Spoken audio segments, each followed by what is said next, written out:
করছি, নামাজ বাস্তবায়ন হলে বাংলাদেশ থেকে ওই আপনার সেঞ্চুরি বন্ধ হয়ে যাবে ইনশাআল্লাহ।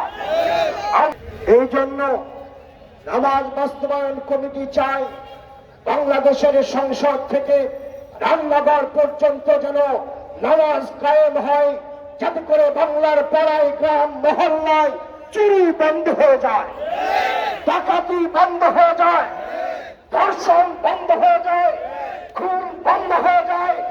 বিশেষ করে রাষ্ট্রীয়ভাবে যে দুর্নীতির সেঞ্চুরি আমরা পালন করছি, নামাজ বাস্তবায়ন হলে বাংলাদেশ থেকে ওই আপনার সেঞ্চুরি বন্ধ হয়ে যাবে ইনশাআল্লাহ।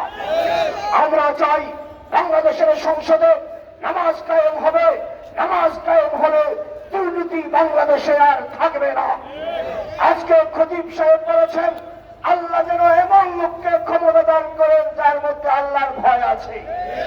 আল্লাহর ভয় তার মধ্যেই থাকবে যে 5 ওয়াক্ত নামাজ সময় মতো আদায় করবে। অতএব আগামীতে যারা ক্ষমতা আসার জন্য নির্বাচনে দাঁড়াবে, কোন তারিখে তাকে ভোট দেওয়া যাবে না, কোন সুন্দর গোষ্ঠীকে ভোট দেওয়া যাবে না, কোন দুর্নীতিবাদকে ভোট দেওয়া যাবে না।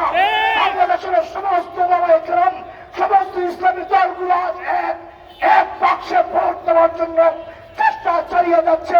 অতএব নামাজি টুপিওয়ালা দাড়িওয়ালা লোককে ভোট দেব, যাতে করে বাংলাদেশ থেকে সকল প্রকার দুর্নীতি বন্ধ হয়ে যায়। এটাই সকলের প্রতি প্রচেষ্টা থাকবে, সকলের প্রতি দাবি থাকবে।